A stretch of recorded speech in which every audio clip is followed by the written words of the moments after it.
Bab 1247, Manajemen yang buruk. Menyingkirkan Bobby dari posisinya adalah permulaan.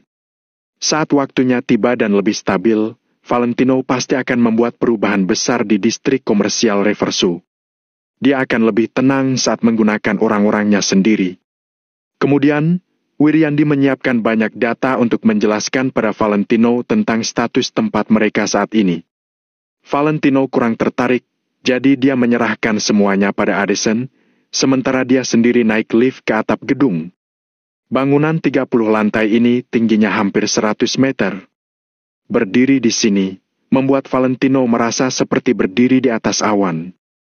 Namun, karena cuaca hari ini cukup bagus, malah tidak ada terlalu banyak awan.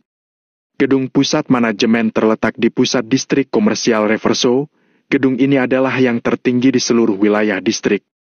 Jadi, dengan berdiri di sini, kita bisa melihat panorama seluruh distrik komersial Reverso.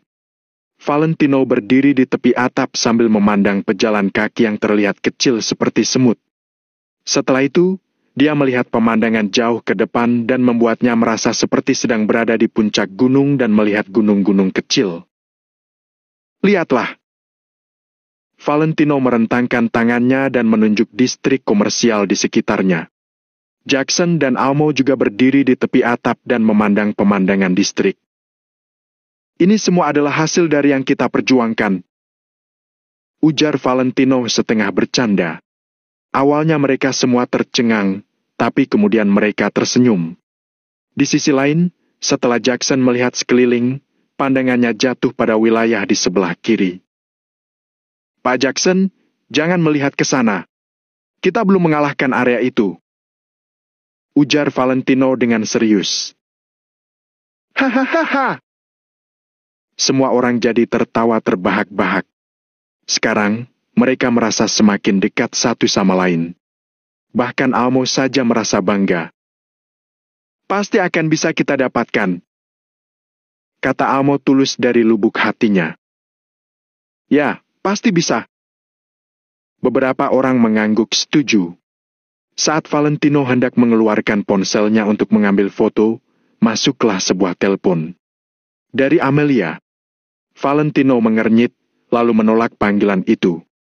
Saat ini, dia benar-benar tidak ingin berhubungan terlalu banyak dengan Amelia. Amelia menggunakan video itu untuk mengancamnya, tapi Valentino tidak mau mematuhinya. Amelia bisa dibilang tahu situasi. Setelah panggilannya ditolak Valentino, dia berhenti menelepon. Tuan Lano, apa rencanamu selanjutnya? Tanya Almo sambil melangkah maju. Meski hubungan Jackson dengan Valentino terbilang baik, tetap dia hanya orang grup global sehingga dia tidak banyak bertanya. Bagaimanapun juga, selama dia bisa membantu Valentino, dia pasti akan berusaha sebaik mungkin. Grup global yang ada di negara Nagon tentu bergerak sesuai perkataan Jackson. Valentino merenung selama 2 detik, membuang pikiran konyolnya dan berkata, situasi distrik komersial Reverso saat ini benar-benar buruk. Bukankah katanya tempat ini milik keluarga Yuanda di Kota Makmur? Kenapa manajemennya begitu buruk? Valentino benar-benar tidak bisa terpikir bagaimana keluarga Yuanda yang sangat terkenal di Kota Makmur memiliki manajemen yang begitu buruk. Jackson juga mengangguk, dia merasa hal yang sama. Seperti yang dilakukan Bobby, pasti itu adalah caranya sendiri menghasilkan uang. Distrik komersial Reverso ini memang makmur dan kemakmuran ini dibangun oleh para penyewa yang tak terhitung jumlahnya. Kawasan distrik ini hanya sebuah bejana. Kalau tidak ada penyewa yang membuka toko di sini, pastinya popularitas tempat ini akan menurun dan jadi membosankan. Bisa dibilang distrik komersial Reverso bisa jadi seperti hari ini adalah berkat para pebisnis yang saling meningkatkan popularitasnya. Distrik komersial Reverso adalah perahunya, para pebisnis dan pelanggan adalah airnya. Air bisa menghanyutkan perahu dan membalikannya. Hal ini adalah pepatah berusia ribuan tahun. Ya, bisa dibilang para penyewa ini adalah orang tua distrik komersial Reverso. Mereka bukan hanya tidak dilindungi, tapi bahkan ditindas, padahal mereka sudah membayar. Siapapun pasti tidak senang. Diko juga menggelengkan kepala. Sekarang distrik komersial Reverso sangat populer dan para penyewa itu enggan pergi, jadi mereka hanya bisa menahan kekesalan ini. Namun, begitu pertentangan ini menumpuk sampai batas tertentu, ia akan seperti bom waktu yang akan meledak seketika. Saat itu terjadi, tidak ada yang bisa menghentikannya. Begitu meledak, para pebisnis akan bersatu dan serempak membatalkan sewa. Distrik komersial Reverso bisa berubah jadi kota kosong. Ujar Stanley dengan serius. Bejana ini butuh perawatan. Dengan memeliharanya dengan baik, semua pasti bisa jadi lebih sejahtera. Kalau tidak dirawat dengan baik, pada akhirnya akan jadi barang rongsokan. Jadi yang tidak bisa kupahami adalah kenapa keluarga Yoanda bisa-bisanya melakukan sesuatu tanpa pikir panjang? Valentino mengusap dagunya dan berkata pada dirinya sendiri. Saat ini, distrik komersial Reverso sangat berantakan, Valentino harus membereskannya dari awal. Begitu Valentino mengatakan itu, suasana di atap sontak jadi hening. Tidak ada yang berani menimpali perkataan ini. Mana mungkin mereka mengatai bahwa keluarga Yoanda tidak punya otak untuk berbisnis? Sepertinya di seluruh kota makmur, tidak ada seorang pun yang berani mengatakan hal seperti itu. Bahkan mengatakannya di belakang saja tidak berani. Seperti sebuah pohon yang menaungi daerah luas, begitulah nama seseorang merajalela. Keberadaan keluarga Yoanda di kota makmur, seperti pohon yang menjulang tinggi yang menutupi seluruh kota, tidak ada yang berani membicarakan mereka di belakang. Oleh karena itu, saat Valentino berkata bahwa keluarga Yoanda tidak punya otak dalam melakukan sesuatu, baik Diko ataupun Almo hanya diam saja dan tidak berani mengatakan apa-apa. Dalam topik semacam ini, mereka bahkan tidak punya nyali ikut campur. Bahkan meski mereka bersumpah akan mengikuti Valentino atau bahkan punya nyali untuk bersaing dengan keluarga Ardin, mereka sama sekali tidak punya nyali untuk bersaing dengan keluarga Yoanda. Meski keluarga Yoanda dan keluarga Arden sama-sama dijuluki 3 keluarga besar, status dan stratanya tidak sama. Karena itu, suasana di atas atap jadi semakin sunyi. Valentino yang juga merasa ada yang tidak beres dan akhirnya balik badan menatap mereka. Kenapa? Apa kata-kataku salah? Tanya Valentino. Almo mengatupkan mulutnya. Tentu saja mereka tidak berani berkata bahwa kata-kata Valentino salah. Namun, kalau mereka membenarkannya, bukankah sama saja mereka mengatai bahwa keluarga Yoanda tidak punya otak? Beberapa dari mereka terdiam, masih tidak berani bicara. Kalian! Valentino tiba-tiba tersadar, dia sampai kehabisan kata-kata. Di saat yang sama, dia memposisikan keluarga Yoanda di hatinya menjadi sedikit lebih tinggi. Bahkan orang-orangnya tidak berani membicarakan keluarga Yoanda di belakang mereka, bisa dibayangkan betapa kuatnya reputasi keluarga Yoanda.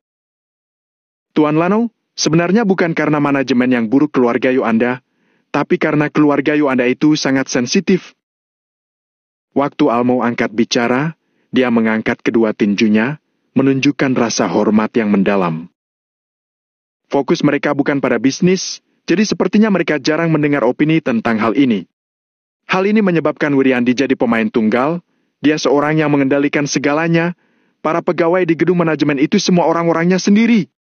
Seiring waktu, orang jahat pun semakin banyak dan semakin lama jadi tidak terkalahkan. Almo menjelaskan, dia tetap tidak berani berkata ini semua salah keluarga Yoanda, sebaliknya dia malah membantu keluarga Yoanda membela diri. Namun, Valentino tahu bahwa apa yang dikatakan Almo itu adalah fakta. Hanaga, kepala keluarga Yoanda di kota makmur, berkedudukan tinggi dan mendominasi. Dia bukan pengusaha. Karena latar belakang yang kurang mendukung, banyak hal yang tidak bisa Hanaga putuskan sendiri. Akhirnya Hanaga hanya bisa menyerahkan pengelolaannya kepada orang lain. Akibatnya, distrik komersial Reverso ini menjadi panggung Wiriandi seorang. Bab 1248, tempat pengaturan Wiriandi. Kesimpulannya, aku sudah salah paham tentang keluarga Yoanda. Kupikir keluarga Yoanda itu hanya terlihat makmur dan jujur dari luar, tapi di dalamnya busuk. Kata Valentino dengan santai. Tidak. Justru keluarga Yuanda adalah penguasa kota makmur yang sebenarnya. Mereka sangat menjunjung tinggi kejujuran dan integritas. Benar sekali. Tidak ada yang bisa menandingi keluarga Yuanda dalam hal menjaga integritas di kota makmur. Bisa dibilang merekalah perwujudannya. Keluarga Yuanda adalah pemimpin kota makmur yang sebenarnya. Pokoknya, aku menghormati mereka dari lubuk hatiku. Almo dan yang lainnya memuji dengan tulus. Bahkan kata-kata tidak bisa mendeskripsikan seberapa tinggi posisi keluarga Yuanda dalam pandangan mereka. Oleh sebab itu, mereka juga sangat menghormati Lamerto meskipun pria itu hanya sekadar sopir di keluarga Yuanda. Mereka pun benar-benar berubah pikiran setelah mengetahui bahwa Valentino memiliki koneksi dengan Lamerto dan menyatakan kesetiaan mereka kepada Valentino. Almo dan beberapa orang lainnya bertanya pada diri sendiri, sebenarnya perihal antara mereka dan Valentino ini tidak begitu sulit. Akan tetapi, bersikap keras dengan keluarga Arden di kota makmur sudah jelas bukanlah tindakan yang bijaksana. Wajar saja mereka tidak berani menghadapi keluarga Arden. Mereka justru berani melawan keluarga Arden bersama dengan Valentino karena mereka tahu bahwa Valentino memiliki koneksi dengan Lamerto dari keluarga Yuanda. Maksud kalian, keluarga Yuanda jarang campur tangan di distrik komersial Reverso. Jadi tempat ini baru menjadi tempat pengaturan Wiriandi. Dia memegang jabatan itu sendiri. Jadi dia menggunakannya dengan semena-mena dan pada akhirnya malah mengundang orang untuk berbuat jahat, kan? Tanya Valentino sambil menyipitkan matanya. Menurutku begitu, Tuan Lanau. Bagaimanapun juga, bawahan seperti apa yang akan muncul bisa terlihat dari karakter pemimpinnya. Dari sikap Bob yang arogan dan sok hebat, bisa terlihat jelas seperti apa kepribadian Wiriandi. Sahut Stanley sambil mendengus dengan dingin. Pokoknya, dia sangat tidak menyukai Wiriandi.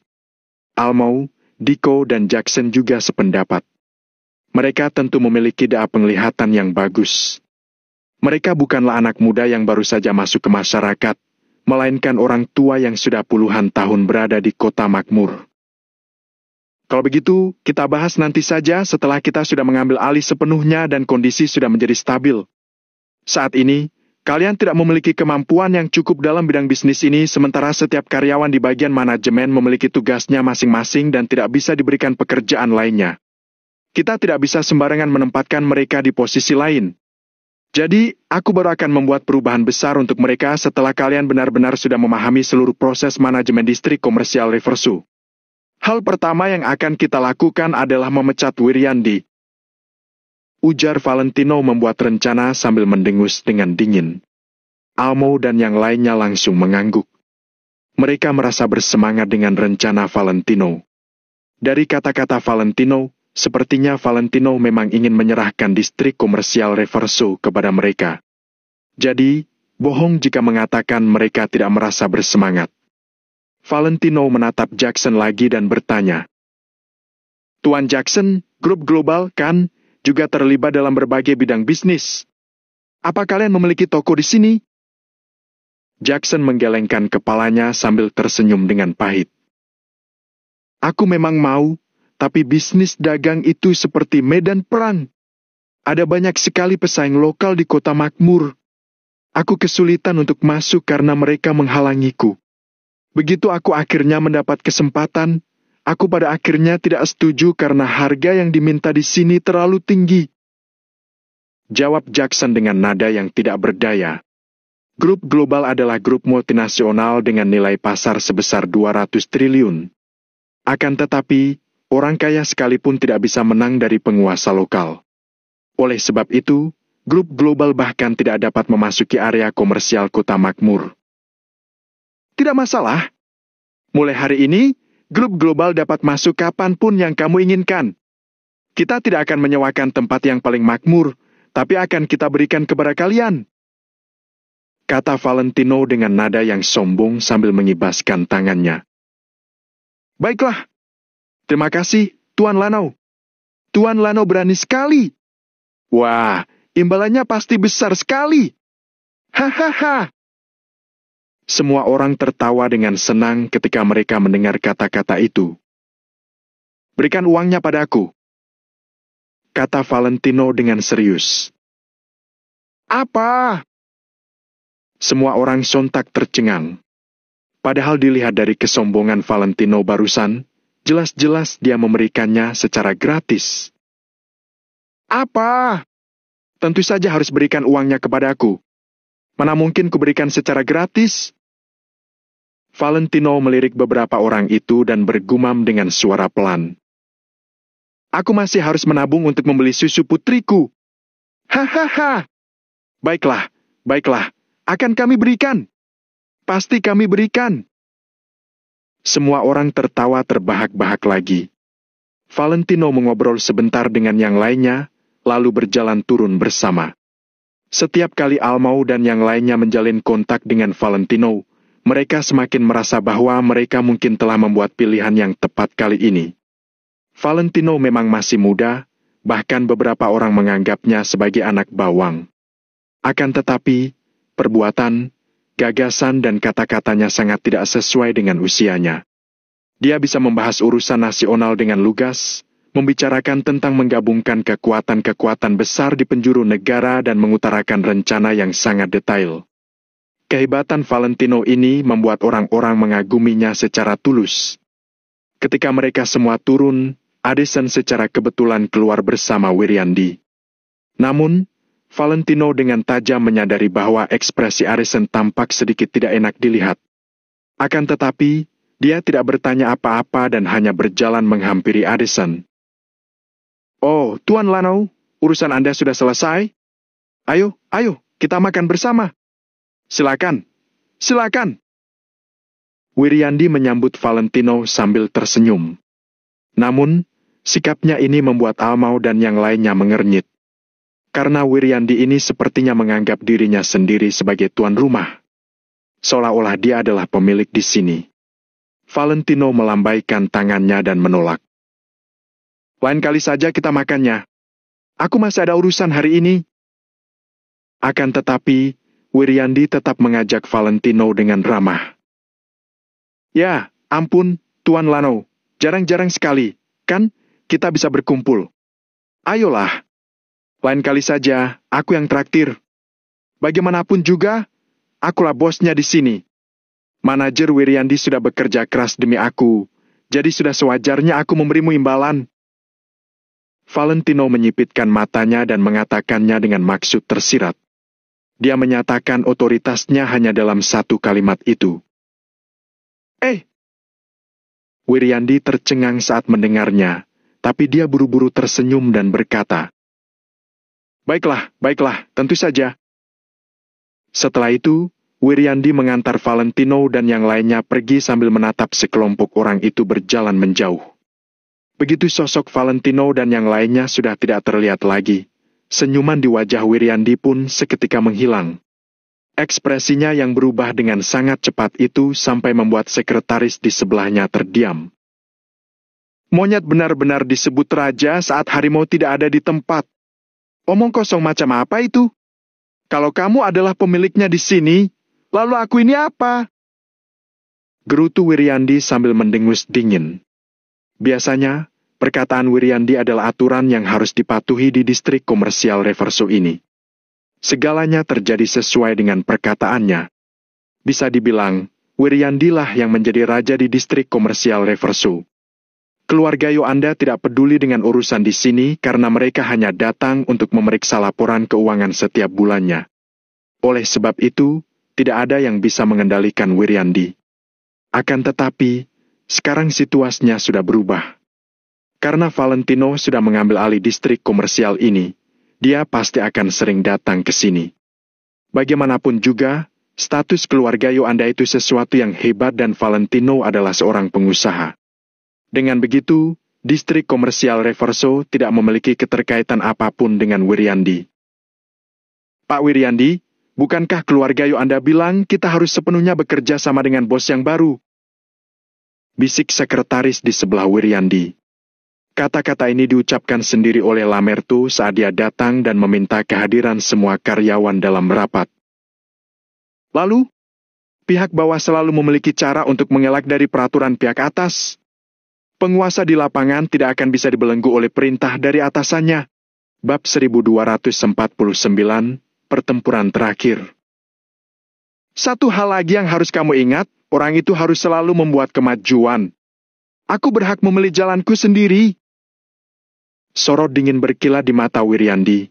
Dia sama sekali tidak menghormati Valentino di dalam hatinya. Sebagian besar dari begitu banyak karyawan di bidang manajemen ini adalah orang-orang Wiriandi. Jadi tentu saja perintah Wiriandilah yang mereka patuhi. Lalu kenapa jika Valentino adalah bos sebenarnya di sini? Dia bisa apa? Paling-paling dia hanya menjadi ikon pemimpin dan tidak memiliki kekuatan apapun pada kenyataannya. Kecuali Valentino berani memecat semua orang-orang Wiriandi. Akan tetapi, jika Valentino benar-benar melakukan hal semacam itu di distrik seluas ini, tindakannya itu akan sangat memengaruhi penjuru distrik. Kecuali tentu saja Valentino tidak menginginkan distrik komersial Reverso ini. Aku punya 10.000 cara untuk membuatnya menyesal kalau dia sampai berani memecatku. Wiriandi berujar sambil mendengus, lalu berjalan kembali ke ruangannya. Tentu saja ada alasan lain kenapa Wiriandi berani bersikap seperti ini. Halo, Pak Stefan. Ini saya, Wiriandi. Wiriandi menelpon sambil tersenyum lebar. Bagaimana? Tanya Stefan dengan nada serius. Lano baru saja membawa orang-orangnya ke sini, tapi ada konflik yang muncul antara mereka dengan kepala satpam perusahaan, Bobby. Sesuai dengan perintah Anda, saya secara pribadi menyelamatkannya dari masalah, lalu membawanya untuk bertemu dengan semua karyawan. Setelah itu, saya memberitahu Addison tentang situasi terkini dari distrik komersial Reverso. Dengan cara ini, dia pasti akan sangat mempercayai saya. Wiriandi melaporkan apa yang terjadi hari ini dengan laju bicara yang sangat cepat. Tidak ada cacat celah yang ketahuan, kan? Tanya Stefan dengan nada yang sangat puas. Semuanya berjalan sesuai dengan rencananya. Bagaimanapun juga, fondasi kekuatan Valentino terlalu dangkal. Dia tidak dapat menyaingi kekuatan jaringan koneksi yang keluarga Arden miliki. Wiriandi buru-buru menjawab. Sama sekali tidak ada. Saya benar-benar bersikap senyata mungkin dan bukannya sedang berpura-pura. Bagus, kerjamu bagus sekali. Kalau masalah ini sudah selesai, kamu masih akan tetap menjadi raja di distrik komersial Reverso, Wiriandi. Stefan langsung mengutarakan imbalan darinya. Justru Wiriandi sedang menunggu kata-kata ini terlontar dari mulut Stefan. Hasil akhir seperti ini jugalah yang dia butuhkan. Statusnya akan berada di ujung tanduk jika Valentino mengambil alih distrik komersial Reverso. Bisa saja jabatannya diserahkan kepada orang lain. Akan tetapi, jika distrik komersial Reverso berada di tangan keluarga Arden, mereka pasti tidak akan terlalu melibatkan diri dalam urusan di sini sehingga Wiriandi bisa tetap berkuasa di sini. Oleh sebab itu, demi keuntungan bersama, Wiriandi berharap bahwa distrik komersial Reverso akan jatuh ke tangan keluarga Arden. Stefan benar-benar sudah memahami pemikiran Wiriandi. Ya, Pak Stefan, saya akan selalu mematuhi perintah Anda. Ujar Wiriandi sambil tersenyum. Jangan melakukan apa-apa untuk saat ini. Begitu aku membutuhkanmu, aku akan memberitahumu apa yang harus kamu lakukan selanjutnya. Perintah Stefan. Siap, Pak Stefan, saya akan menunggu telepon dari Anda. Jawab Wiriandi. Setelah itu, panggilan di antara mereka pun putus. Wiriandi menyandarkan punggungnya di kursi dan meletakkan kedua kakinya di atas meja. Kemudian, dia mengeluarkan cerutunya dan memotong ujungnya dengan pemotong cerutu. Tak! Cerutu pun dinyalakan dan aroma tembakaunya langsung menyebar ke penjuru kantor. Hiu! Wiriandi menyunggingkan senyum lebar, lalu membuka mulutnya dan mengembuskan asap tebal. Distrik komersial Reverso ini masih milikku, Wiriandi Farine! Hahaha! Sementara itu, Valentino dan yang lainnya mencari tempat lain untuk mendiskusikan perihal distrik komersial Reverso. Amelia kembali menelpon Valentino. Valentino terlihat ragu-ragu selama 2 detik sebelum akhirnya menutup telepon. Setelah itu, dia langsung menjadi orang pertama yang bertanya pada Addison. Bagaimana, Direktur Addison? Valentino bisa melihat dengan jelas betapa suramnya raut wajah Addison ketika dia keluar dari kantor barusan. Hai MPH, Wiryandi itu pasti orang yang melanggar hukum. Dia tidak berniat menyerahkan pekerjaannya kepadaku, ujar Addison sambil meminum tehnya. Dia tidak perlu menyembunyikan apapun di hadapan Valentino dan yang lainnya. Valentino menyalakan sebatang rokok dan menyahut. Ceritakan padaku.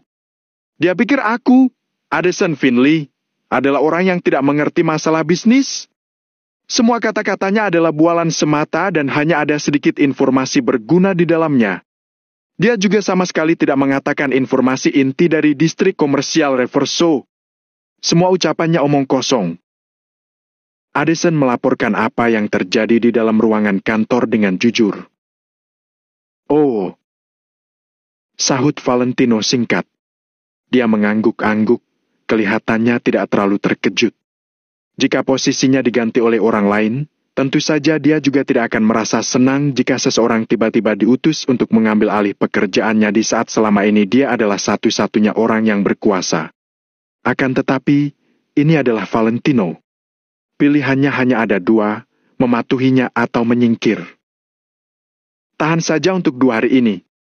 Begitu kita berhasil mengendalikan distrik komersial Reverso dengan stabil, orang pertama yang akan kubereskan adalah dia, kata Valentino. Dia menepuk-nepuk abu rokoknya dan sinar tajam melintas di matanya. Wiryandi ingin mendominasi bisnis Valentino? Konyol sekali.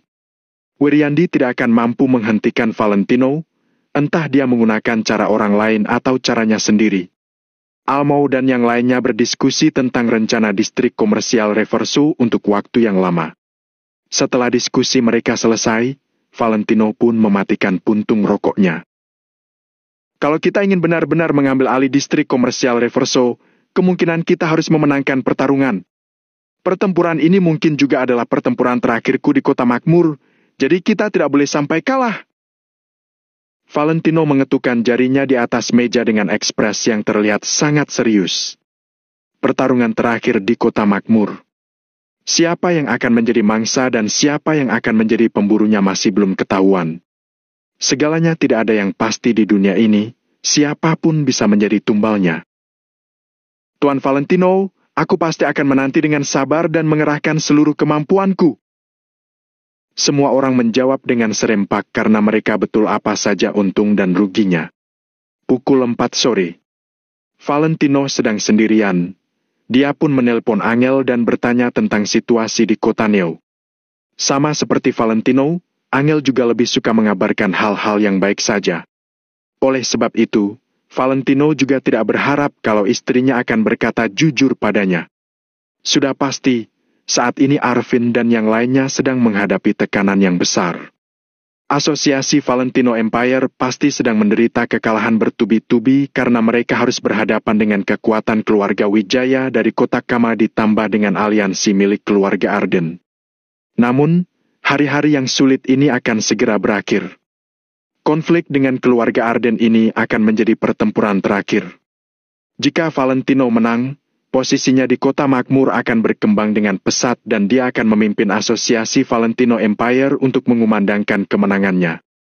Dia akan menang melawan keluarga Wijaya di Kota Kama, bahkan mengambil alih seluruh Kota Kama. Jika Valentino gagal, dia akan kehilangan semua pencapaiannya sebelumnya. Dia akan benar-benar dihancurkan oleh keluarga Arden dan jika itu sampai terjadi, tidak ada lagi tempat persembunyian bagi Valentino di Kota Makmur. Bukan hanya sebatas Kota Makmur, tapi tidak akan ada lagi tempat persembunyian bagi Valentino dan yang lainnya di penjuru negara Nagon. Oleh sebab itu, Valentino tidak berani memandang sebelah mata terkait pertempuran terakhir ini. Sesuai dengan perintah Valentino, Addison, Almau, dan yang lainnya juga mempersiapkan diri mereka sebaik mungkin untuk berperang. Cabang grup global milik Jackson di Kota Makmur juga selalu siap siaga agar mereka dapat memberikan dukungan kepada Valentino kapanpun dibutuhkan. Padahal, sebenarnya Jackson sangat sibuk. Bagaimanapun juga, dia adalah manajer umum untuk seluruh cabang. Namun demi Valentino, Jackson rela untuk tinggal sementara waktu di Kota Makmur dan turun tangan untuk membantu Valentino dalam pertempuran ini. karena pertarungan ini adalah pertempuran tanpa bubuk mesiu. Bab 1250, negosiasi kedua. Namun, melibatkan banyak hal di dalamnya. Pertempuran ini berkali-kali lipat lebih kejam daripada medan perang yang sebenarnya. Oleh sebab itu, tidak ada yang berani menganggap enteng pertempuran ini. Mereka semua bertekad untuk berusaha sebaik mungkin, terlepas dari apapun hasilnya. Valentino memberitahu Angel apa saja yang perlu Angel perhatikan selama masa kehamilannya, lalu menutup telepon. Sebenarnya, Valentino tidak terlalu mengkhawatirkan kehidupan Angel di kota Neo. Nutrisi Angel pasti akan terjamin dengan kehadiran Caroline, Jenny dan ibunya Caroline. Bayi mereka juga pasti akan bertumbuh dan berkembang dengan baik. Jadi, hal-hal ini adalah masalah sepele. Apa yang harus Valentino lakukan adalah memberikan hidup yang aman bagi mereka sehingga mereka dapat memiliki lingkungan hidup yang stabil. Saat ini, Valentino sedang bekerja keras demi mewujudkan tujuan ini. Valentino baru saja menutup telepon, tapi Amelia sudah menelponnya lagi dengan keras kepala. Valentino tidak akan membuat kesalahan yang sama untuk kedua kalinya. Kali ini, Valentino tidak langsung menolak panggilan itu. Sebelumnya, Valentino sudah menyatakan sikapnya dengan jelas melalui tindakannya yang beberapa kali langsung memutuskan sambungan telepon. Amelia bukanlah orang yang bodoh. Dia pasti bisa membaca maksud Valentino, yaitu bahwa Valentino tidak ingin terlalu banyak berhubungan dengannya. Akan tetapi, wanita yang arogan itu ternyata rela mengesampingkan harga dirinya dan menelpon Valentino berulang kali. Mungkin saja Amelia memang memiliki sesuatu untuk dikatakan kepadanya. Saat ini, Amelia memiliki rahasia Valentino, jadi Valentino juga tidak boleh terlalu melawannya. Valentino berpikir sejenak, lalu memutuskan untuk tetap mengangkat panggilan itu. Tanpa basa-basi, Amelia langsung bertanya, "Kamu di mana?" Amelia adalah wanita yang cerdas, jadi dia tidak mengungkit tentang Valentino yang beberapa kali langsung mematikan telepon darinya. Dengan kata lain, Valentino tidak perlu menjelaskan apa-apa pada Amelia karena Valentino bukan pacarnya atau seseorang yang memiliki hubungan dengannya. "Ada apa?" tanya Valentino sambil mengangkat alisnya. Pertanyaan Valentino itu membuat Amelia terdiam sejenak sebelum dia akhirnya berkata, "Setelah kupikir-pikir, sepertinya kita masih perlu bicara. Sudah kubilang dengan jelas kepadamu kalau masalah ini tidak perlu dibahas lagi," sahut Valentino dengan tegas. Tentu saja Valentino tidak akan menyerahkan distrik komersial Reverso, terutama setelah melihat situasi distrik itu saat ini. Valentino tidak akan sudi melepaskannya. Tempat ini sangat penting baginya. Kenyataan bahwa Valentino memiliki kesempatan untuk mendapatkan distrik komersial ini adalah rezeki yang turun dari langit. Kali ini, keluarga Yoanda benar-benar membuang kartu yang bagus secara cuma-cuma. Mereka tidak menginginkan sesuatu yang bagus ini dan Valentino secara kebetulan mengambil peluang ini. Oleh sebab itu, Valentino sama sekali tidak bisa melepaskan distrik komersial Reverso. Karena distrik inilah yang menentukan dia dapat menjadi penguasa mutlak atau tidak.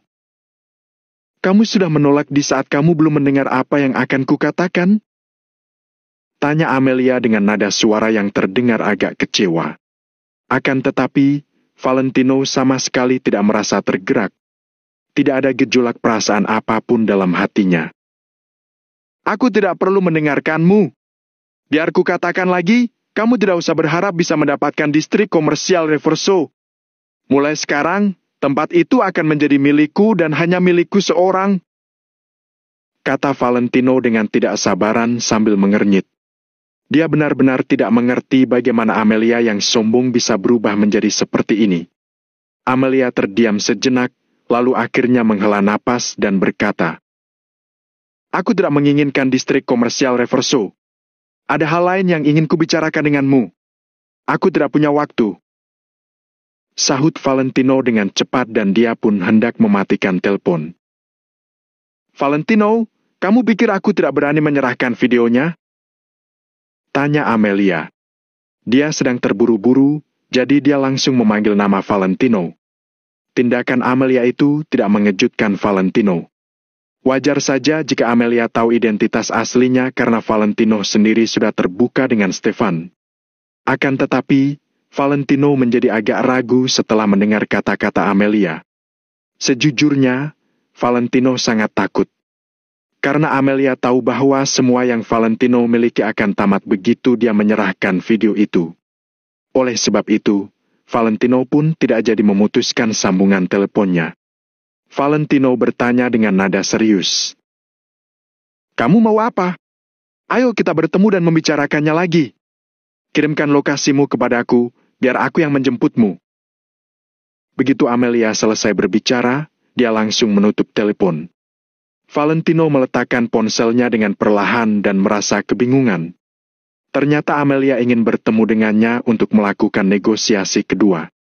Akan tetapi, Amelia juga sudah mengatakan bahwa dia tidak menginginkan distrik komersial Reversu. Jadi, apa yang sebenarnya Amelia inginkan?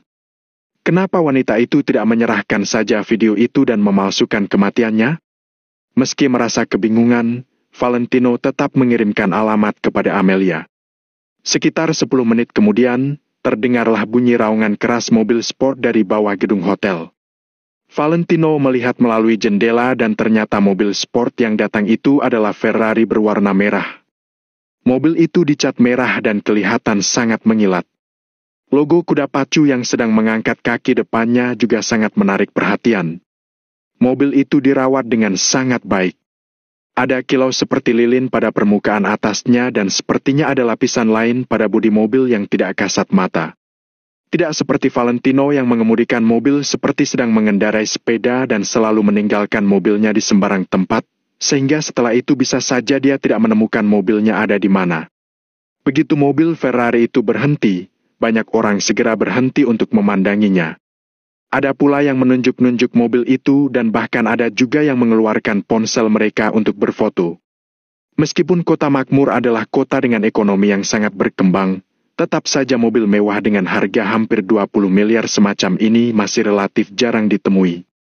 Saat ini, kaca jendela mobil diturunkan dan wajah Amelia yang cantik pun terlihat.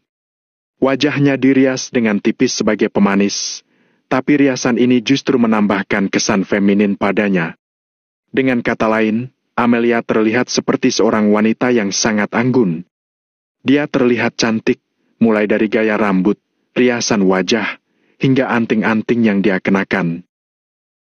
Hidup nona muda sungguh ritualistik. Valentino menggeleng-gelengkan kepalanya dan tersenyum, lalu berjalan turun. Amelia tidak keluar dari mobil. Dia duduk diam di dalam mobilnya dengan tenang, ekspresinya terlihat agak termangu. Sepertinya ada sesuatu yang sangat mengganjal hatinya. Dia jarang menyetir sendiri.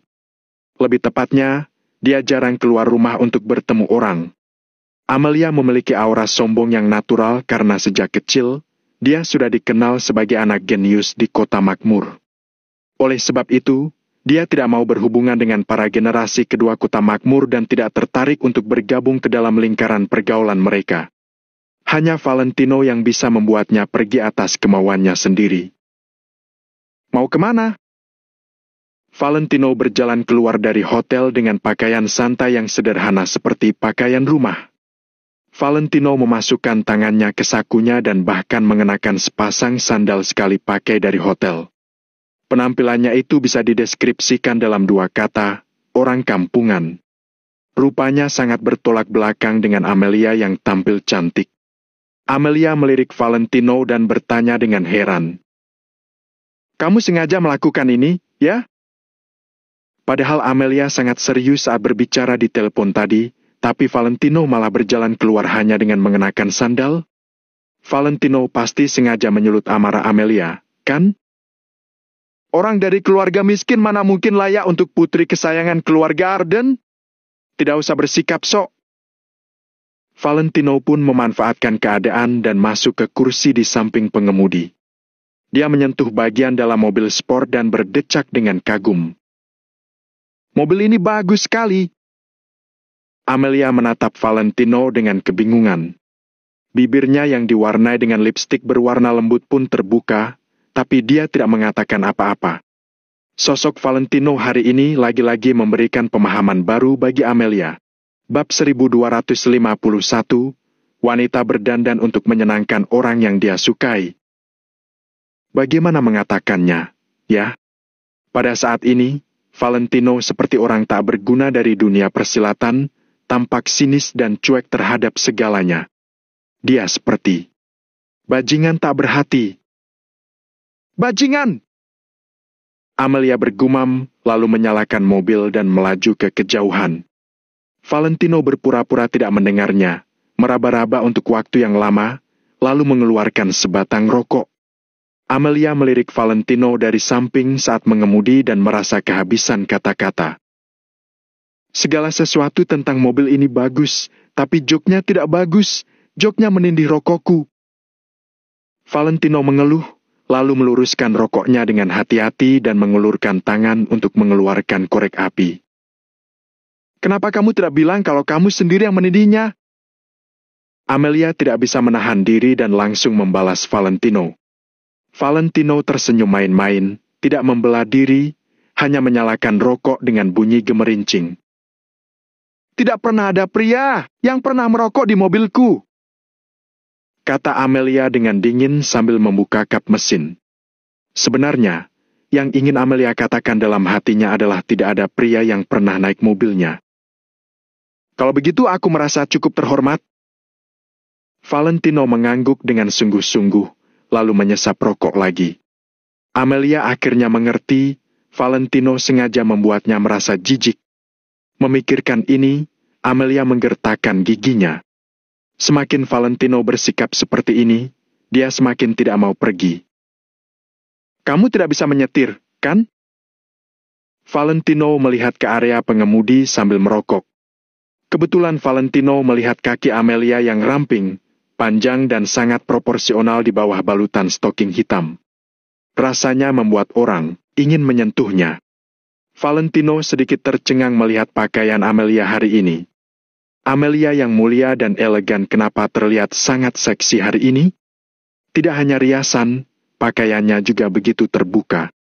Namun, memikirkan video menari Amelia waktu itu, Valentino batuk ringan dan mengerti.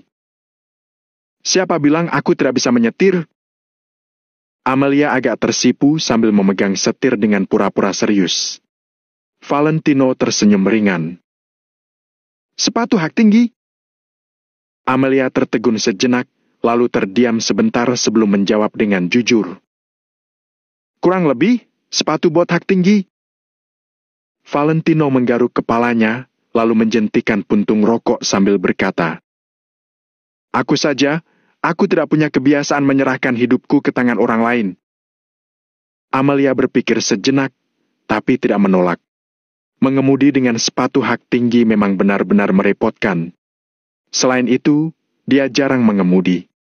Di kota makmur, di mana lalu lintas tidak lancar, bahkan lebih merepotkan lagi. Bisakah kamu mengendarai Ferrari? Ada keraguan di mata Amelia. Kamu mungkin tidak tahu apa itu dewa mobil. Valentino tersenyum bangga, lalu turun dari mobil dan berganti posisi dengan Amelia.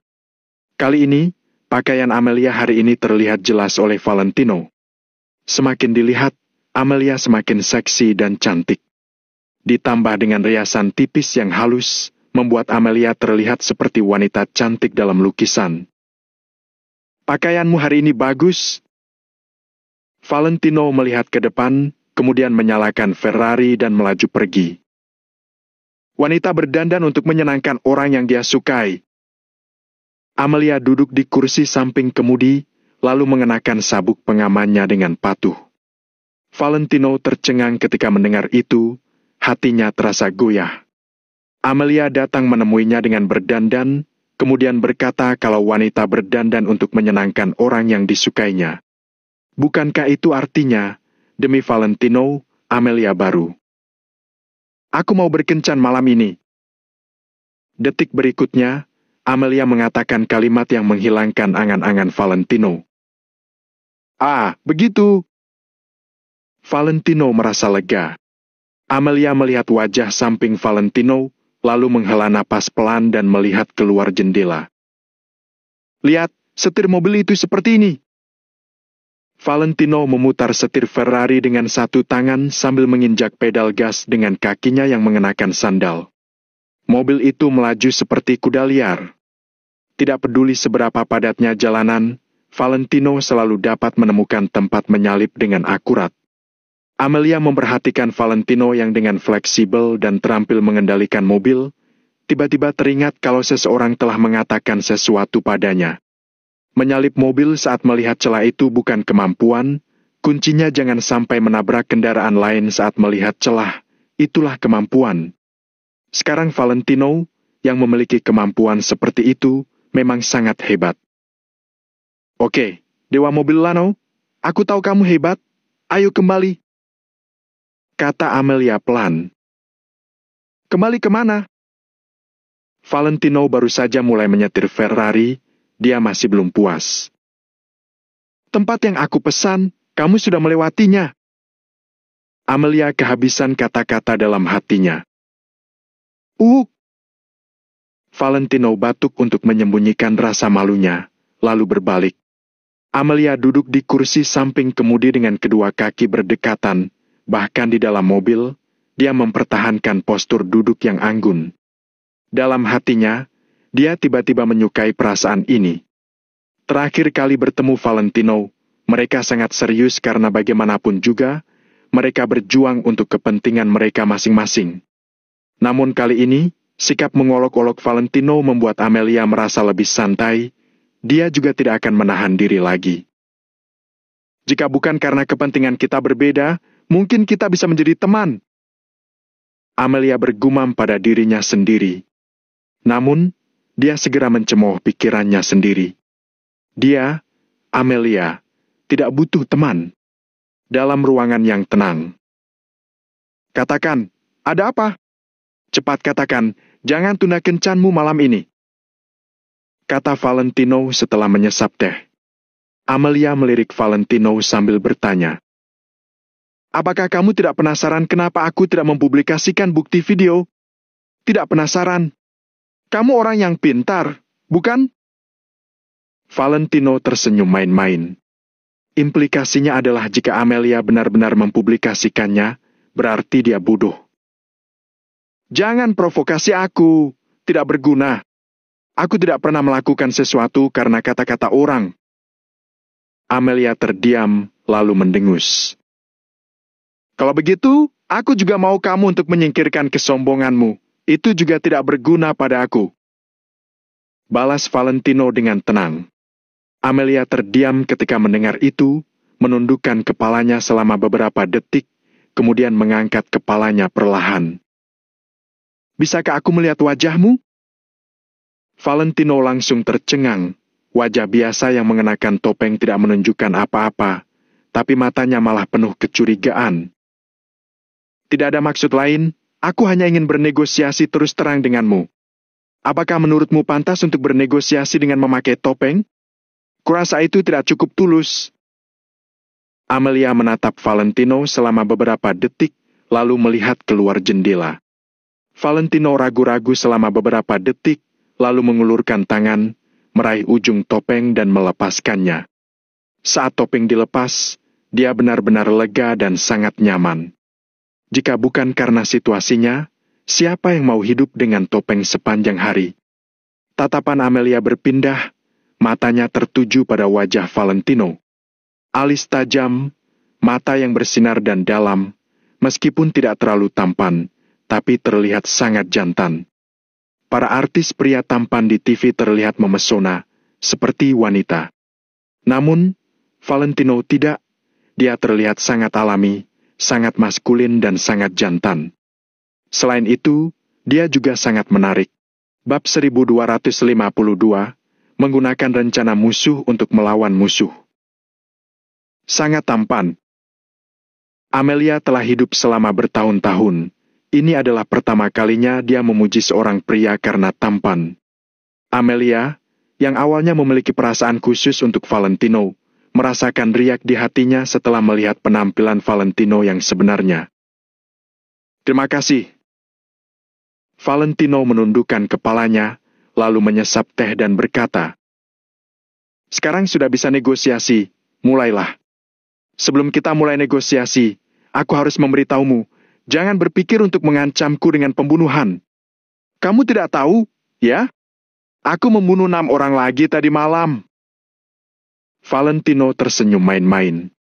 Amelia tiba-tiba melebarkan matanya dan menatap Valentino dengan ekspresi terkejut.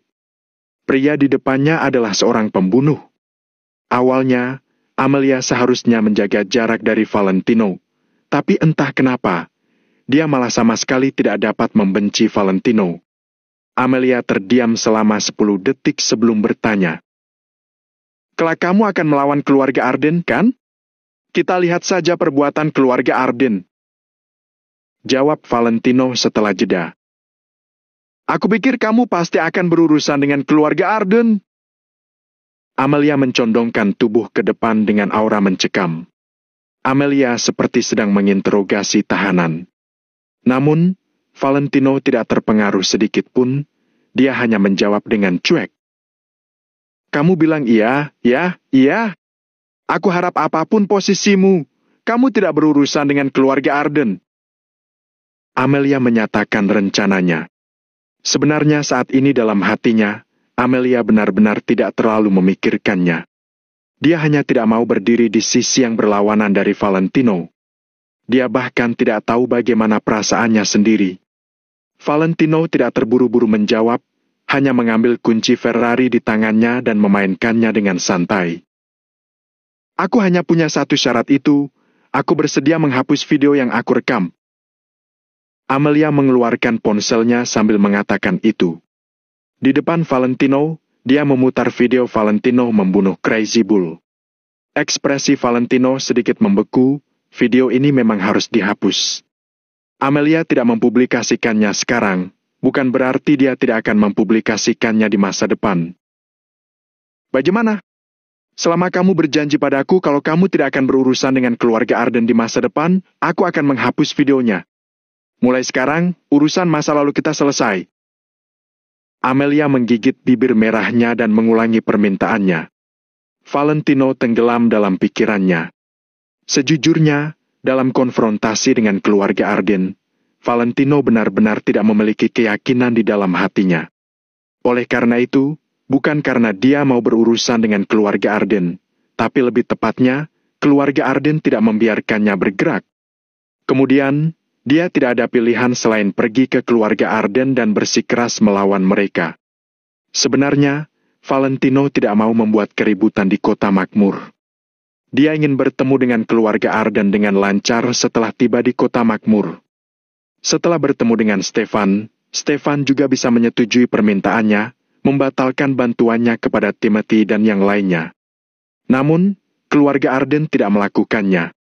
Mereka tidak hanya tidak membatalkan bantuan kepada Timothy dan jaminan keluarga cabang keluarga Wijaya, tapi juga membantu Timothy berurusan dengan asosiasi Valentino Empire dan Valentino. Apa yang bisa dilakukan Valentino? Jadi, masalah dan fokus masalah ini bukan di Valentino, tapi keluarga Arden. Permintaan Amelia agak konyol. Bagaimana? Kamu sudah memikirkannya baik-baik? Desak Amelia. Valentino melirik Amelia, tapi masih tidak berbicara. Jackson mengatakan kalau keluarga Arden sedang bersiap untuk melakukan beberapa langkah kecil untuk menghadapinya, Valentino juga siap menghadapi mereka. Pada saat kritis ini, Amelia datang untuk bernegosiasi dengannya, ada maksud rekonsiliasi dalam kata-katanya. Hal ini, apakah karena Amelia tidak tahu apa yang dilakukan keluarga Arden atau Amelia bekerja sama dengan Stefan dan mencoba memperlambat pasukannya? Pertama-tama melumpuhkannya, kemudian memberikan pukulan fatal saat dia santai karena berpikir keluarga Arden tidak akan berurusan lagi dengannya. Hanya dalam 10 detik, pikiran yang tak terhitung jumlahnya melintas di benak Valentino. Namun, intinya sekarang adalah jika Valentino tidak setuju, tidak ada cara untuk menghapus video ini. Jadi, sebaiknya dia menggunakan rencana musuh untuk melawan musuh, menyetujuinya dulu, sisanya lihat nanti. Oke, aku janji, aku tidak akan berurusan dengan keluarga Arden di masa depan, hapuslah. Valentino meletakkan cangkir tehnya. Dari apa yang aku rasakan tentangmu, Aku pikir kamu adalah orang yang sangat menepati janji. Aku juga berharap kamu dapat mengingat janjimu. Setelah Amelia selesai mengatakan ini, dia menghapus di ponsel untuk sepenuhnya menghapus video asli. Mulut Valentino bergerak saat dia hendak bertanya apakah ada cadangan. Amelia mengeluarkan sebuah kotak kecil. Ini kartu memori cadangan. Amelia perlahan mendorong kotak kecil ke depan Valentino. Valentino membukanya dengan mudah, mengeluarkan kartu memori kecil, kemudian membelahnya menjadi dua dengan telapak tangannya. Plak! Setelah kartu memori terbelah dua, Valentino melemparkannya ke tempat sampah. Beban besar di hatinya telah hilang sepenuhnya. Kelemahannya di tangan Amelia membuat Valentino selalu gelisah. Namun sekarang, setelah menangani masalah ini, Valentino dapat memusatkan semua perhatiannya pada pengembangan distrik komersial Reverso. Kamu akan menepati janjimu, kan? Amelia mengepalkan telapak tangannya, ketegangan di matanya tersembunyi dengan baik, tapi Valentino tetap menyadarinya. Tatapan gelisah itu seperti perempuan yang menyerahkan keperawanannya untuk seorang pria dan menanyakan apakah pria itu akan bertanggung jawab atau tidak. Iya, kalau tidak ada urusan lain, aku akan mengantarmu pulang. Valentino mengambil kunci mobil. Amelia juga berdiri perlahan-lahan, lalu bertanya dengan santai. Apa kamu suka mobil sport? Bolehlah, tenaganya lebih kuat. Valentino menggoyangkan kunci Ferrari. Kalau begitu, antar aku pulang. Amelia mengambil tas tangannya, lalu berjalan keluar. Apa hubungannya aku suka mobil sport dengan mengantarmu pulang? Gumam Valentino. Antar aku pulang, mobil ini aku berikan untukmu. Amelia tampak sombong, lalu dia berjalan pergi begitu selesai berbicara. Tap, tap, tap. Sepatu bot hak tinggi di atas lutut itu mengeluarkan suara yang nyaring ketika mengenai lantai. Valentino menghela napas diam-diam, kehidupan orang kaya memang beda. Valentino berbeda, dia harus bekerja keras uang untuk membeli susu bubuk untuk putrinya. Kalau begitu, aku tidak akan sungkan. Kapan-kapan, aku akan mencarikan satu toko bagus untuk keluarga Arden di Reverso. Valentino terkekeh sambil mengikuti Amelia. Apa kamu benar-benar menganggap dirimu sebagai penyewa? Gumam Amelia tanpa melihat ke belakang. Saat ini suasana hati Valentino sedang bagus, jadi dia malas bertikai dengan Amelia. Keduanya melangkah keluar dari klub, lalu berjalan menuju Ferrari. Menjadi supir sekali dan mendapatkan satu mobil sport Ferrari. Bisnis ini sangat menguntungkan. Ferrari berwarna merah itu menyala dan terlihat mencolok di tempat parkir. Sebelum Valentino tiba ke depan mobil, dia melihat belasan orang mengobrol di sekitar Ferrari dan beberapa orang juga berfoto dengan ponsel mereka. Orang-orang itu tampaknya tukang foto profesional untuk mobil mewah, beberapa orang bahkan memiliki kamera. Ketika Valentino dan Amelia mendekat, seorang gadis sedang berpose di samping Ferrari. Sedangkan pria di depannya yang seharusnya pacarnya, sedang memegang ponsel di tangannya dan mengambil foto. Hei, kiri sedikit, senyum. Perintah pria itu sambil mengambil foto. Gadis itu terlihat bangga, seolah-olah mobil itu benar-benar miliknya. Dia bersandar di bagian depan mobil dan menekan kap mesin dengan kedua tangannya. Bab 1253, tamparan di tempat. Hei, perhatikan sikapmu. Kita mengambil foto di jalanan ya foto saja, kita tidak boleh menyentuhnya. Seorang pemuda berkacamata di sebelahnya mengingatkan dengan lembut. Apa hubungannya denganmu? Apakah ini mobilmu? Pria yang mengambil foto dengan ponsel itu meremehkannya sambil cemberut. Pemuda berkacamata itu tertegun sejenak, lalu menggelengkan kepalanya dan tidak berbicara lagi. Belasan orang di sekitar juga sedikit terdiam. Dari mana asal orang kampung ini? Dia bahkan tidak mengerti aturan. Dunia sangat besar, semua jenis manusia ada. Urus urusanmu sendiri, jangan ikut campur urusan orang lain. Apa aku akan merusaknya dengan duduk di sini? Gadis yang berpose itu juga cemberut. Orang-orang di sekitar saling memandang, tapi tidak ada yang bertengkar dengan pasangan itu. Mereka hanya bisa menggelengkan kepala dan tidak berbicara lagi. Valentino tidak terlalu banyak berpikir. Paling dia akan menunggu sampai mereka selesai foto, jadi dia mengambil keuntungan dari situasi ini dengan duduk di motor listrik di sebelahnya. Apa kamu tidak bisa sopan sedikit? Bukankah seharusnya kamu membiarkanku duduk? Amelia terdiam. Tidak berguna. Valentino mengenakan pakaian santai di rumah dan sandal sekali pakai dari hotel. Dia duduk di atas motor listrik sambil menyilangkan satu kakinya di atas kaki yang lain. Valentino menggoyangkan sandal di ujung jarinya dan semakin terlihat seperti pecundang. Sangat sulit bagi Amelia untuk menghubungkan pria pecundang ini dengan Lano yang kejam dan tegas. Pada saat ini, pria yang sedang mengambil foto dengan ponselnya tiba-tiba menoleh dan melirik Valentino. Ketika dia melihat Valentino duduk di atas motor listrik, dia mengerutkan kening, lalu meletakkan ponselnya dan mendatangi Valentino. Apakah ada yang salah denganmu? Siapa yang membiarkanmu duduk di motorku? Pria itu memelototi Valentino, lalu berbicara dengan nada yang sangat tidak menyenangkan. Untung Valentino tidak lagi minum air. Kalau tidak, dia pasti akan memuntahkan seteguk air. Orang ini tidak sakit, kan? Saat ini, Amelia sedikit tercengang. Kenapa dia dan Valentino selalu bertemu dengan orang aneh? Namun, dia juga tidak siap untuk campur tangan, bahkan berdiri di samping untuk melihat bagaimana Valentino menghadapinya. Pemuda berkacamata itu tidak bisa menahan diri untuk tidak mengeluh. Sangat menarik. Dia tidak takut merusak mobil bernilai puluhan miliar dengan duduk di atasnya, tapi malah merasa sayang dengan motornya. Apakah ini ada hubungannya denganmu? Ferrari ini bukan milikmu, ini bukan urusanmu. Tapi motor listrik itu milik kami, kami berhak ikut campur. Kata gadis itu dengan bangga. Dia bersandar pada kap mobil Ferrari dengan tangan terlipat di depannya.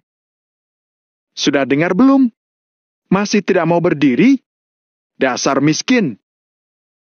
Pria yang mengambil foto itu melirik sandal sekali pakai di kaki Valentino dan tanpa sadar mengerutkan bibirnya. Valentino menyentuh bagian belakang kepalanya, tapi dia tidak dapat menemukan apapun untuk disangkal. Bacot, bangun! Pria yang mengambil foto itu tidak mengatakan apa-apa lagi, hanya meraih pakaian Valentino dan langsung menyeret Valentino berdiri. Setelah menarik Valentino, dia juga mendorong Valentino. Hak! Valentino merentangkan jari-jarinya, tiba-tiba mengayunkan tangannya dan menampar wajah pria itu. Sebuah tamparan keras terdengar, pria itu ditampar mundur beberapa langkah. Setelah memukul pria itu, Valentino berbalik dan hendak pergi. Sialan! Kamu berani memukulku! Jangan pergi kalau kamu berani! Tanpa mengucapkan sepatah kata pun, pria itu mengangkat tinjunya, lalu menghantamkannya ke arah Valentino. Valentino langsung pergi ke samping gadis itu, mengulurkan telapak tangannya, menekan bagian belakang leher gadis itu dan meleparkannya. Gadis itu didorong Valentino hingga hampir saja jatuh. Bang! Gadis itu kebetulan menabrak pria yang mau memukul Valentino. Kamu bahkan memukuli wanita, aku akan membunuhmu! Bocah itu menyerang Valentino lagi. Dunia benar-benar besar, ada saja manusia seperti ini. Sungguh tak tahu malu. Valentino mendengus dingin, lalu menekan kunci mobil dan Ferrari langsung terbuka. Esti! Pria yang berteriak bahwa dia mau memukul Valentino, langsung berhenti dalam sekejap dengan mata terbelalak. Orang-orang di sekitar mereka langsung diam untuk sementara waktu. Mobil ini ternyata milik pria yang memakai sandal sekali pakai ini. Apa itu tamparan di wajah? Hal seperti inilah yang disebut tamparan di wajah. Hahaha, kocak sekali. Pemilik mobil tidak mau mengganggu mereka mengambil foto, jadi dia duduk di motor listrik dan menunggu. Tapi pria itu malah menariknya dan mengatainya miskin. Haha, hahaha, jangan katakan lagi. Aku sudah mau mati karena tertawa. Belasan orang di sekitar tertawa terbahak-bahak dalam sekejap mata. Sedangkan pria yang semula angkuh itu langsung tercengang. Termasuk gadis itu, dia juga melebarkan matanya dan tidak berani berbicara. Kalau terlalu dihormati, bahkan anjing juga mengira dia adalah singa. Valentino mendengus dingin, lalu membuka pintu mobil dan masuk. Pasangan itu sangat terkejut, mereka bahkan tidak berani mengatakan sepatah kata pun. Bisakah mereka menyinggung orang yang mengendarai mobil sport dengan harga mencapai 20 miliar itu? Masuk! Panggil Valentino. Amelia tersenyum, lalu berjalan 2 langkah ke depan kap mesin. Dia membuka tas tangan dengan anggun, mengeluarkan 2 tisu basah, lalu menyeka-kap tempat gadis itu duduk dengan hati-hati. Wajah gadis itu langsung memerah, pria itu juga membuka mulutnya, tapi tidak berani berbicara. Serangan balik Amelia benar-benar menakjubkan. Setelah itu, Amelia membuang tisu ke tempat sampah dan naik ke kursi samping kemudi. Brum! Ferrari mengeluarkan suara kuat. Valentino menginjak pedal gas dan melesat pergi dari sana. Pasangan yang tercengang di tempat itu kabur mengendarai motor listrik mereka di bawah tatapan ejekan belasan orang. Di dalam Ferrari. Selamat bekerja sama. Memikirkan trik Amelia barusan, Valentino merasa sangat nyaman. Kenapa kamu juga memukuli perempuan? Apa kamu adalah seorang pria? Sindir Amelia. Konyol, tidak tepat kalau kamu mengatakan hal seperti itu. Aku pria atau tidak ada hubungannya dengan aku memukul perempuan, bukan? Hanya karena dia perempuan, apa dia tidak boleh dipukul? Tidak ada yang akan selalu menerapkan gagasan kalau kamu lemah, maka kamu masuk akal. Kamu juga tidak perlu mengalah kepada yang disebut wanita lemah. Aku bukan orang tua mereka, aku tidak akan memanjakan mereka. Valentino sedikit cemberut. Selain itu, dia juga tidak memukul, hanya mendorong gadis itu ke samping. Amelia berkedip, setelah memikirkan kata-kata Valentino, dia menghela napas. Itu benar, aku sudah mempelajarinya. Sepertinya aku tidak ada urusan apa-apa. Bagaimana kalau kita pergi jalan-jalan? Tanya Amelia lagi. Bukankah kamu ada janji? Balas Valentino dengan santai. Tiba-tiba aku tidak mau pergi, ayo jalan-jalan, aku tidak sibuk hari ini. Amelia menyandarkan tubuhnya di sandaran kursi. Tapi aku sibuk. Jawab Valentino dengan ringan dan langsung menuju rumah keluarga Arden. Kamu ini! Amelia tiba-tiba duduk tegak, lalu menatap Valentino dengan mata membelalak. Selama lebih dari 10 detik, dia tidak punya pilihan selain menyerah. Oke. Amelia menutupi dahinya. Orang ini keras kepala sekali. Pria ini seperti baja dicampur dengan tanah murni dan gumpalan besi. Valentino mengantar Amelia pulang ke rumah keluarga Arden, lalu langsung meninggalkan rumah keluarga Arden tanpa memasuki pintu. Yang jelas Stefan juga tidak menyambutnya, jadi Valentino tidak perlu bersikap ramah pada pria itu. Kemudian, Valentino pergi mencari Addison dan memerintahkan beberapa hal sebelum kembali untuk beristirahat. Bab 1254, keluarga Arden bergerak. Hotel yang Valentino tempati sekarang bukanlah hotel kelas atas. Dia hanya memilihnya secara acak. Di hotel yang tidak mewah ini, 2 mobil mewah diparkir di tempat parkir. Ada 1 Mercedes-Benz G-Class MG dan 1 Ferrari berwarna merah. Mobil-mobil itu tampak sangat menarik. 2 mobil itu menjadi tampak semakin menarik ketika diparkirkan bersebelahan. Suasana hati Valentino cukup baik. Dia memandang ke bawah melalui jendela sambil memegang arak merah, lalu meratap. Mobil mewah, arak merah, kurang angel saja. Akan tetapi, Valentino tahu bahwa suatu saat nanti tidak hanya ada angel saja, melainkan ada anak mereka juga. 2 hari berlalu dalam sekejap. tidak ada yang terjadi di kota makmur dalam 2 hari ini.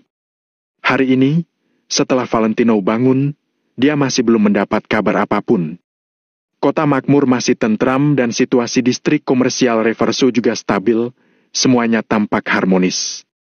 Almo dan yang lain sudah mulai familiar dengan distrik komersial Reverso. Wiryandi juga sangat kooperatif. Dia menuruti Almo dan yang lain. Hal ini membuat Valentino sedikit bingung. Valentino sudah siap untuk menghadapi pertempuran sengit, tapi pihak lawan berhenti melawan. Bagaimana ini? Apa Amelia datang untuk bernegosiasi denganku karena desakan Stefan? Apa Stefan benar-benar ingin berdamai denganku? Tanya Valentino pada dirinya sendiri. Setelah bangkit dan turun dari tempat tidur, Valentino berjalan ke dekat jendela dan melihat ke bawah. Akan tetapi, ini tidak mungkin. Stefan dan Valentino tahu bahwa penyebab konflik di antara mereka berasal dari keluarga Wijaya di kota Kama. Selama keluarga Arden tidak mendukung Timothy dan yang lain lagi, tidak ada konflik antara Valentino dan keluarga Arden. Mereka tidak saling ikut campur. Akan tetapi, Stefan juga tidak menunjukkan sikap pada Valentino. Jadi, bagaimana Valentino bisa tahu apakah Stefan masih mendukung keluarga Wijaya atau tidak? Ketika memikirkan hal ini, Valentino mengeluarkan ponselnya, lalu menelpon Hendrik untuk menanyakan kondisi asosiasi Valentino Empire. Jawaban yang Valentino dapatkan adalah keluarga Wijaya masih terus menekan cabang asosiasi Valentino Empire dan departemen-departemen di atas masih terus membantu keluarga Wijaya. Sebelumnya, mereka hanya membantu secara diam-diam. Sekarang, mereka sudah berani membantu secara terang-terangan. Mereka membantu keluarga Wijaya menekan asosiasi Valentino Empire secara terang-terangan. Kondisi asosiasi Valentino Empire saat ini benar-benar semakin rumit. Raut wajah Valentino menjadi masam ketika mendengar hal itu. Setelah berbicara sebentar dengan Hendrik, Valentino langsung menutup telepon. Amelia ternyata berani mempermainkan Valentino. Di satu sisi, Amelia berpura-pura bersikap sopan dengan Valentino dan memintanya untuk tidak menyerang keluarga Arden. Akan tetapi di sisi lain, Amelia menekan asosiasi Valentino Empire dengan kuat. Bukankah ini artinya semua hal baik dikuasai oleh keluarga Arden? Valentino tidak mengatakan apapun. Dia langsung memanggil semua orang untuk rapat. Tujuannya hanya satu, yaitu mempercepat penggabungan distrik komersial Reverso, kemudian menyatukannya untuk memaksa keluarga Arden untuk tunduk. Valentino tidak ingin membuang-buang waktu. Valentino harus menggunakan tindakan tegas untuk menstabilkan kekuatan di kota makmur, kemudian kembali ke kota Neo dan masuk ke kota Kama. Setelah Valentino dan yang lainnya selesai rapat, terjadi hal yang tidak terduga di distrik komersial Reverso. Addison menelpon Valentino dan berkata dengan nada panik. Tuan Lanau, penyewa di distrik komersial membuat kegaduhan. Cepat kemari dan lihat. Valentino dapat mendengar keributan dari tempat Addison melalui ponselnya. Aku ke sana sekarang. Valentino berdiri, lalu segera membawa orangnya menuju distrik komersial Reverso. Kelihatannya, keluarga Arden sudah bergerak. Valentino memang menunggu keluarga Arden bergerak. Di perjalanan menuju distrik komersial Reverso, Valentino melakukan beberapa kali panggilan untuk membuat rencana. Pada saat ini, di dalam distrik komersial Reverso. Distrik komersial yang biasanya sangat ramai menjadi semakin ramai hari ini. Akan tetapi, keramaian di hari-hari sebelumnya adalah keramaian karena banyaknya pelanggan dan transaksi jual-beli, sedangkan keramaian hari ini terjadi karena ada orang yang membuat kegaduhan. Di distrik komersial, lebih dari 100 orang marah karena ketidakadilan. Mereka membuat keributan. Toko-toko di kedua sisi jalan ditutup. Para pelanggan yang awalnya datang untuk berbelanja akhirnya berdiri di kedua sisi jalan untuk menonton keributan itu. Bos baru distrik komersial Reverso benar-benar licik. Kami tidak mau menyewa lagi. Iya, kembalikan uang sewanya. Kembalikan uang sewanya. Kalian harus mengembalikan uang sewanya. Lebih dari 100 penyewa berteriak dari ujung ke ujung jalan. Mereka menarik perhatian banyak orang. Semua pelanggan yang awalnya ingin berbelanja akhirnya mengambil ponsel dan tidak berhenti memotret, lalu mengunggahnya ke status media sosial mereka. Terjadi kekacauan di distrik komersial Riverview. Kejadian ini menjadi berita hangat. Ada banyak reporter yang membawa kamera. Tidak tahu apakah ada orang yang sengaja mengaturnya atau mereka datang sendiri dan tidak hentinya merekam. Kembalikan uang sewanya! Bos serakah! Kembalikan uang sewanya! Kembalikan uang sewanya! Kembalikan uang sewanya! Lebih dari 100 orang melakukan unjuk rasa di jalan. Mereka mengangkat tangan sambil meneriakkan slogan. Kembalikan uang sewanya! Bahkan ada orang yang memasang spanduk bertuliskan, Lano Wijaya, bos serakah yang menjadikan penyewa sebagai mesin pencetak uang, kembalikan uang sewanya. Sial! Aku sudah lama tidak tahan dengan cara pengelolaan distrik komersial Riverview. Aku salah satu yang mau meminta kembali uang sewanya. Tiba-tiba, seorang penyewa langsung menutup pintu toko dan ikut berunjuk rasa. Semua orang senang ikut-ikutan. Ketika melihat orang lain melakukan sesuatu, rasanya ada yang kurang kalau orang itu tidak melakukannya juga. Apalagi, ada begitu banyak orang yang saling menyemangati. Hal ini semakin menghasut lebih banyak orang untuk ikut-ikutan. Semakin banyak penyewa yang terdorong untuk ikut berunjuk rasa. Dalam sekejap, jumlahnya mencapai lebih dari 200 orang. Jumlahnya juga masih terus bertambah. Distrik komersial Riverview ini awalnya memiliki kantor satpam, tapi tidak ada gunanya sama sekali sekarang. Kalau dilihat dari gerak-gerik mereka, mereka tampaknya tidak berniat untuk melerai. Raut wajah Addison menjadi sangat masam. Dia bahkan merasa lebih cemas. Apa yang sebenarnya terjadi? Manajer Wiryandi? Nada bicara Addison sedikit ketus. Saya juga tidak tahu, Direktur Addison. Awalnya, semua baik-baik saja. Wiryandi buru-buru menjelaskan dengan raut polos. Mereka sepertinya bukan tidak puas dengan distrik komersial Riverview. Mereka hanya tidak puas dengan Tuan Lano. Mengenai alasan spesifiknya, saya juga tidak tahu. Tuan Lano saja belum pernah bertemu dengan mereka. Bagaimana dia bisa memprovokasi mereka? Addison menatap Wiryandi. Sekarang, Addison sangat curiga bahwa Wiryandi mungkin sudah disogok oleh keluarga Arden. Direktur Addison, saya benar-benar tidak tahu. Tapi, saya punya beberapa spekulasi. Dulu, distrik komersial Riverview ini adalah properti milik keluarga Yuanda dari Kota Makmur. Dengan adanya keluarga Yuanda sebagai penguasa, tidak ada yang berani membuat masalah.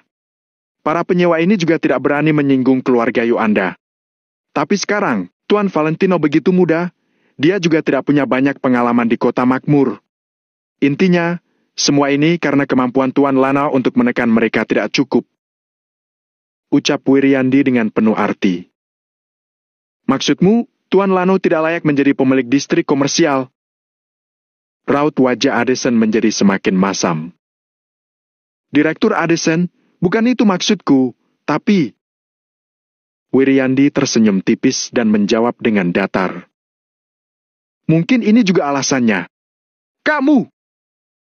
Addison menjadi sangat marah, tapi Addison juga tahu bahwa dia tidak bisa menyelesaikan masalah ini. Jadi, dia hanya bisa menunggu Valentino. Minta tim keamanan untuk menangani ini dulu. Kalau tidak, kondisinya akan semakin kacau. Perintah Addison. Akan tetapi, Wiryandi menyeringai. Dia berpikir bahwa semakin kacau situasinya, maka akan semakin baik. Kalau sudah kacau, misiku juga sudah selesai. Jadi, jangankan merekrut tim keamanan. Kalaupun ada, Wiryandi juga tidak akan memanggil mereka. Astaga, Direktur Addison! Bukankah Tuan Valentino memberhentikan Bobby dan yang lain? Jadi tidak ada tim keamanan sekarang? Menurutku, Tuan Lano memang masih muda, jadi dia sedikit gegabah dalam melakukan sesuatu. Kata Wiryandi dengan sungguh-sungguh. Addison memelototi Wiryandi. Dia mengepalkan tangan, tapi tidak bisa menyanggah.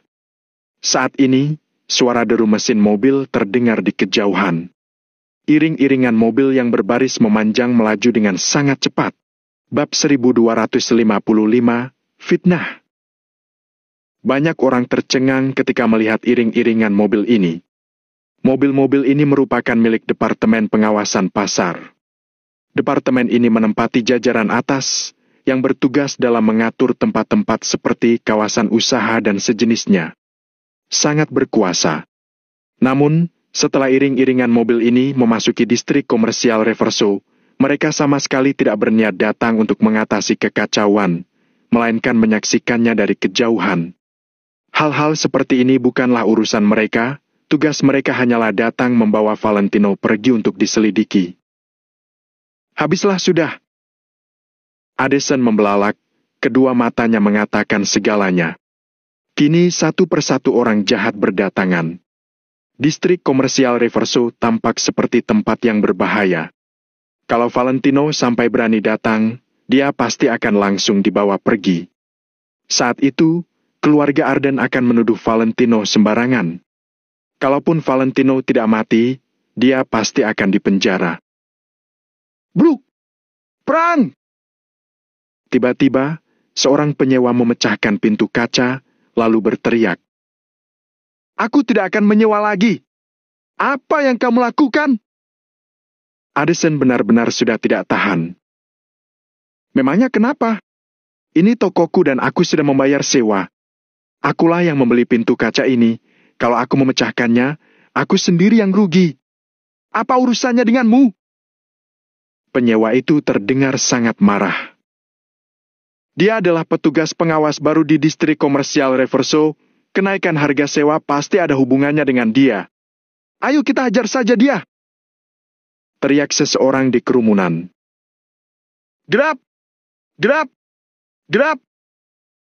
Dalam sekejap, Addison dilempari dengan banyak barang. Addison sangat marah, tapi dia hanya bisa terus menghindar. Tempat ini menjadi kacau, ditambah lagi hasutan dari orang-orang, membuatnya semakin kacau. Kekacauan ini untuk pertama kalinya terjadi di distrik komersial Reverso sejak distrik ini didirikan. Dampak dari kekacauan ini sangat besar. Selamat siang, pemirsa. Saat ini, saya, Cynthia, reporter seputar berita Kota Makmur sedang berada di distrik komersial Reverso yang terbesar di Kota Makmur. Kita bisa melihat bahwa distrik komersial Reverso yang terkenal stabil dan harmonis, saat ini sedang dalam keadaan yang kacau. Banyak dari para penyewa berdemonstrasi, bahkan beberapa di antara mereka menghancurkan barang-barang untuk melampiaskan amarah. Situasi ini dipicu lantaran adanya pergantian kepala distrik komersial Reverso dan bobroknya kepengurusan yang baru, hingga menimbulkan kemarahan publik. Saya pun di sini mengingatkan kepada para pengusaha untuk dapat menjunjung tinggi prinsip pembeli adalah raja sehingga membuat para pembeli mendapatkan pelayanan yang terbaik, yang mana hal ini merupakan dasar dari sebuah perusahaan. Begitulah akhir laporan dari reporter wanita ini. Dalam sekejap, opini publik langsung mengarah kepada kepala distrik komersial Reverso yang baru. Fitnah pun dilontarkan dengan jelas. Dapat dibayangkan kalau siaran langsung ini pasti disaksikan oleh banyak orang saat ini.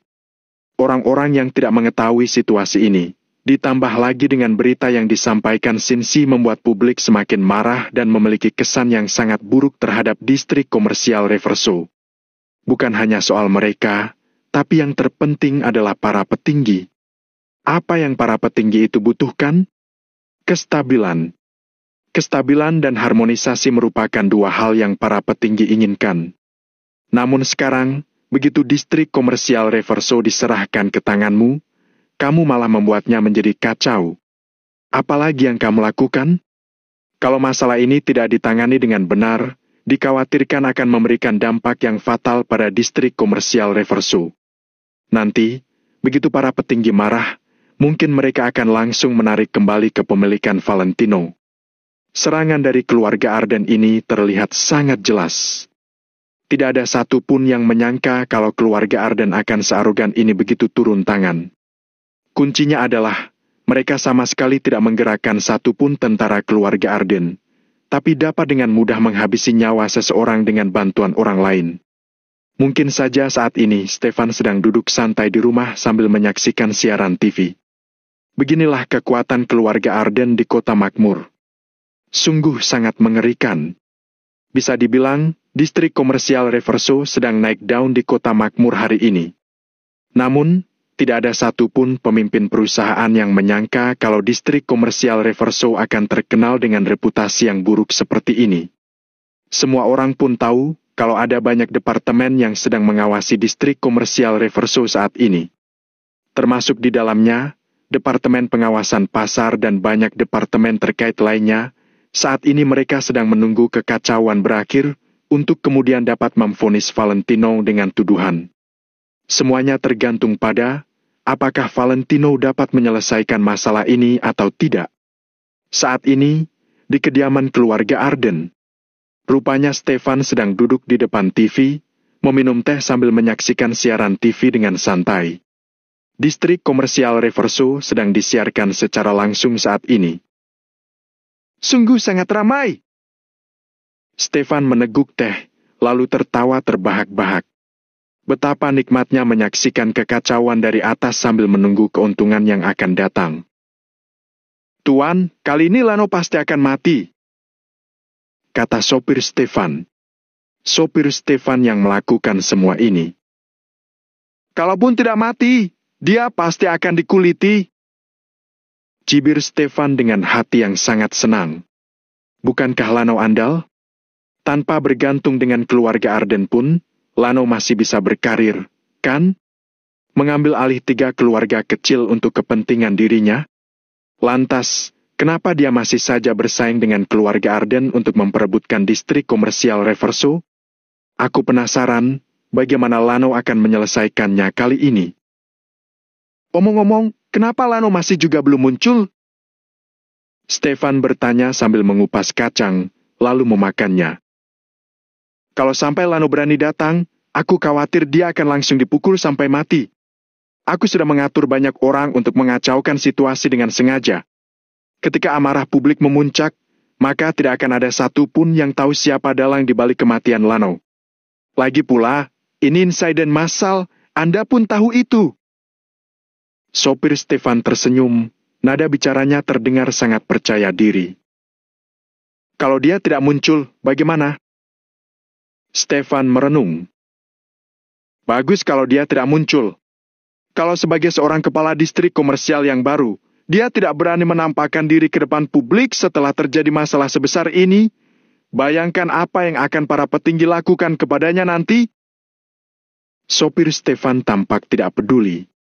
Hari ini, entah Valentino pergi ke distrik komersial Reverso atau tidak akan memberinya keuntungan apapun.